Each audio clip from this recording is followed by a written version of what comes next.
lot of songs. I just wanted to up the ante a little bit and really just, you know, just push myself. And so I recorded a lot of music, and so I'm just excited to put them together and put them out there. So, are you worried since you recorded so many songs that it's not going to sound like a cohesive project or something? I don't think so. I think the problem ironically, I wasn't gonna name the album Rehab. Initially it was Rehab, so I wrote all these songs with that concept, and then we just thought through it after somebody released another project called Recovery, and I said, "Dag, man, I recorded all these songs conceptually like this," and I said, "Nah, man, let's keep it going." So then I just went for round two with even more songs in that vein and in that concept. And so I don't think it'll be a cohesive problem. If anything, it will be people will think I'm like schizophrenic in terms of genre or style. But it's really just, man, I just wanted to do what I loved. You know, I really wasn't that concerned. I've traveled the world. I've seen so much. I've had so many different experiences and just matured in so many different ways. And then I think we're also just in a different day and time where culturally we're not one way. Like, you could be, you know, a Hispanic kid from, you know, the inner city, and you love punk rock and hip hop and doggone, you know, folk music, and it's okay. And so man, I'm not saying that that's where my album is, but I'm just saying that you can tell there's a lot of diversity in terms of the music. So we're not gonna get any folk music songs from you. Nah, I'm not gonna give you any folk, but you know. So how many songs do you think are gonna make the cut? That's tough, man. I don't want to give people. I don't want to overload them. So it's like, man, it's just too much music. But I don't want to underwhelm them. So if anything, you know, I'm just looking for just right formula. You know, somewhere in the 12 to 15 range, somewhere around there. Okay. So any notable producers on the project? Notable. I mean, JR. Obviously, he's an incredible producer. DJ Official, of course, is on there. I got some new guys, some old guys that I work with. My man Cheese from back in the Real Talk days, and you know, some up and coming guys, you know, who are just from around the way. I mean, but realistically, and maybe I shouldn't say anybody, because if somebody's song doesn't make it, I'll be looking crazy. Nah, everybody I mentioned, their songs are gonna make it, so don't panic. So. So you recently, or you were saying that it was an unnamed artist who had a similar album title to yours. Like, how long of processing time did that take between saying, should I do this, should I not do it, and like, how did you sort through that? Oh man, I mean, we have a pretty extensive process for our albums, and just kind of what we take them through. And so conceptually, we'll think through the end. What's the end result we want to get, and then we move backward and get to the beginning. And so we had sat for a while just understanding the concept, and then kind of thinking through how we were going to articulate it. And then we had come up with Rehab, and then when that Recovery album was released, or when it was announced, we were like, man. So what we did, we ran we just did the whole test series over again. We have a little process that we do, and we ran that whole process again for a different title, and it just didn't stick the same way that Rehab did. And so we said, man, let's just run with it, man, and let's, you know, do it. So. So you've been making music for a long time. So how do you keep the creativity coming? I think for me, man, I love to creatively. I think I love to just experience culture. I'm like a cultural anthropologist, man. I just love to just sit and soak up stuff. So, you know, you'll mess around and see me with my headphones on, listening to just merengue all day long or something like that. Like, a lot of people have like checked out my iPod and said, like, why do you have this? Like, where did you get this from? You know what I'm saying? And so I just love to just hear new things that creatively inspire me. And then in hip hop, it's tough because I feel like it's just been at a stagnant place, and I hear a lot of great truth communicated from the Christian hip hop community. But you know, me and Flame were just talking about it, but we just like to see artists stretch themselves creatively, because I don't think it's as, you know, hip hop is not as just this grimy underground. It doesn't have to be polished. It doesn't have to be musical sound anymore. Like, it's grown and it's matured to become a popular platform for the whole world to view, from, you know, from Africa to doggone Europe. And so I think you can't just, I think you do have to think through that, and you do have to be more creative. And so you know, I just wanted to stretch myself in that way, in that capacity. So speaking of stretching yourself creatively, do you ever worry that you'll run out of new ways to present the same message? Nah, I think the truth of God is inexhaustible, man. You just can't exhaust it. You just have to continue growing and continue learning, so that you begin to even go deeper and peel back more layers and more layers and more layers. Because it's like, yeah, you can say I'm unashamed of the gospel. When I first understood Romans 1:16, to me it was just the pure, unadulterated, I'm not ashamed of this. I don't care. Jesus or die, you know. And then you peel back that layer a little more, and it wasn't just I'm bold and I'm bad for Jesus. It was I'm frail and I'm weak, and he's all I can stand on, so I'm not ashamed, you know. And then you just keep peeling back those layers and peeling back those layers, and some of the things that we think we've gotten, they're much more rich than we ever imagined them being. So I did a lot more introspective music, a lot more stuff like Praying For You, where I'm not necessarily didactically or straightforwardly articulating doctrine or whatnot. I'm just articulating my worldview through my life experiences and so on and so forth. So I'm not sure if you'll be willing to answer this, but like I felt it was like a specific line on like a previous song that was thought to be directed towards somebody. Yeah, go ahead. Okay, yeah. So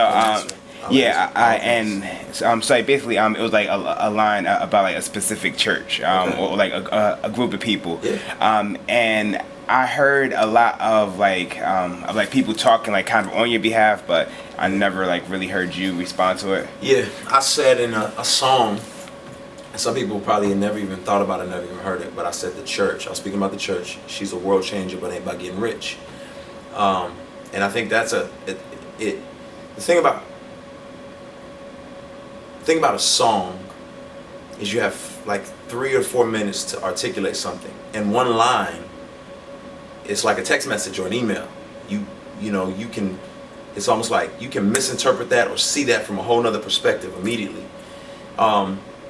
And what I think, if I had to do it all over again, I don't think I would have done that. And the reason why is because I left too much room for hurt, misinterpretation, and frustration. And that wasn't my goal. My goal wasn't to be like, in your face, take that. My goal was to articulate that. Yeah, I mean, it's almost in some senses, you know, because I got family and friends who go to that particular church called World Changers Church, and the line was not meant to say, you know, you're whack or anything along those lines. The line was simply meant to articulate that, yes, the church is a world changer, but the church is not on earth to get monetarily rich. That's not the goal. And the Bible speaks about it over and over again throughout the scriptures, that do not seek to be rich, so on and so forth. And so I think it was immature of me to say it in the way that I said it, and it just came across as, man, you just took a pot shot. Now, in saying that, you know, I think that from my understanding and my experiences with you know, the teachings there, they have no problem with saying that we're supposed to be rich. And I do believe that there's a biblical prosperity, but I don't believe that you come to Jesus and you will be monetarily rich. I don't believe it. And there it is on the line. Unfortunate theology that tells people you come to Jesus and you'll be monetarily rich. I think that's sad and frustrating. So I do stand behind that view that I was communicating with the line, but the line, I think, was more hurtful and didn't say to people, hey,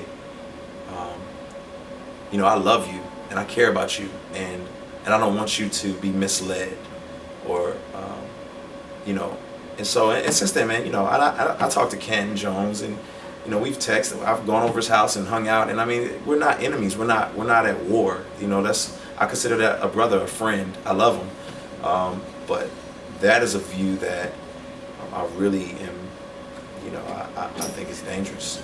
I think Jude gives a great articulation of how we should handle what is false teaching within the church, and I think there's ways that Jude articulates it, and one is to just snatch people out the fire. If you know someone is like, I'm selling all my kids milk money, today. I'm giving away all their milk money because I am, the pastor said give it to them.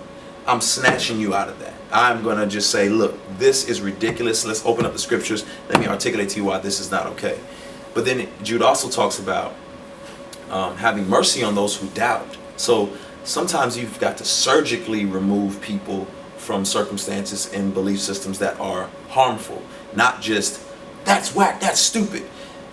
You've got to peel back some layers. Some of that is very deep rooted. Some of that is at the core of who they are, who they believe that they are. And when you attack that, you essentially attack them and tell them they're worthless, And so you surgically and with mercy and care and love and demonstrate that, hey man, I love you, and that's why I'm wrestling through these things with you, and I'm not just going to just blast you. And then it also says, hey, in fear, deal with that. So sometimes it may be a struggle for you, and you could get wrapped up in it, and so you just kind of fearfully say, check out this book. I gotta keep it moving, because I'm scared for myself that I'm gonna get wrapped up in it. And so I think you have to know those particular times, and I don't think it's okay for us to just go in kicking down doors, blasting this person and that person and so on and so forth. I think that we have to love people, and we have to care about them and demonstrate that we love them enough to walk them out of dangerous teaching. At Reach, we do have goals. We have tangible goals, and of course spiritual goals. Obviously, we try to be careful. We want to be careful with just saying this is what we want to see happen. All this I think, I want, I think is dangerous, because there's a way that seems right to reach, but in the end is death. And so we're constantly having to consult the scriptures and say, okay, God, ultimately, what do you want? Ultimately, what would you like to see happen? And if it lines up with your will and your desires, then so be it. We want that. And so for us, our main goal, our main desire with every project is to change the way people see themselves in the world. We want people to see life through the lens of Christ and Scripture. And we want it to be good. So we want the artistic quality to be good, because we don't believe that art and faith are separate. We think that it does something to the glory of the Lord to do quality work, do all things unto the Lord and for His glory. So we do have that spiritual goal, like, man, we want as many people as possible to have a different worldview. But when you say you want as many people as possible to have a different worldview, how many people is that? Well, last time around, 150,000 people were exposed to what we do. So obviously we want as many people exposed to it as possible. I mean, so you could say tangibly we want to go, how many people in the world? 6 billion times. How many albums we want to sell, but I mean, God has sovereignly already orchestrated how many will be sold and so on and so forth. So for us, it's like, we obviously want more than the last time, as many as possible. And so we propose, he disposes. And that's just kind of the way we look at it. So there's not necessarily a, sure, we'd like to tell a story. So obviously if you go gold, that tells a story, that gives you a platform, that allows people to say, what happened? How did you guys go gold? Who is this people? Who's this label? What's happening here? So sure, but we want whatever will allow the story to be told. So in our mind, that may be gold, but God's like, look here, that's not what's gonna do it. So we propose, he disposes. Beyond the walls of CCM, beyond the walls of gospel music, beyond all those walls, mainstream music, there is a clear level of quality that is expected. And if it's not a certain standard, a quality standard, it's a cultural standard. So you may not like Soulja Boy. You may think that there's no quality in his music. But culturally, he's rallied so many people that they all identify with what he's doing. And so it becomes like a cultural standard in some senses. Like people say, man, well, they identify with it, so it's working. And I think in Christian hip hop, we have that cultural following, that people who resonate with us culturally. But it's always smaller because it's the narrow road. So we know off the top there's less people. There's less people who are following us than somebody who would follow some mainstream artists because of our message. So for us, the next thing is just the quality, the standard of the quality. The people are going to have to appreciate the quality of the music as well as how it resonates with people culturally and spiritually. So we want the quality to be as good as possible. And I think that's the issue for me with Christian hip hop, is that we have embraced substandard quality. Like we've embraced, it doesn't have to be quality because I connect with it culturally, spiritually. And that's the same reason why everybody complains about Soulja Boy. It's not quality, but people connect with it, culturally, socially, or whatever. And I think that if we want to move beyond the bounds of just our Christian hip hop subgroup, then it's got to connect with people in different ways. And one of those ways is the quality. It's just the quality of it has got to raise up, so people say, man, I appreciate the art and what these people are doing and the time and the effort that they put into it. So I think that'll change things dramatically. I don't think it's catering to their sound or we don't do that. We just make music that we love. Like Show wasn't, after Edmund, he wasn't, this will do well in CCM. He's like, I love this band. We went on tour with them. I love the sound. It feels organic. I'm gonna do it. Rapzilla.com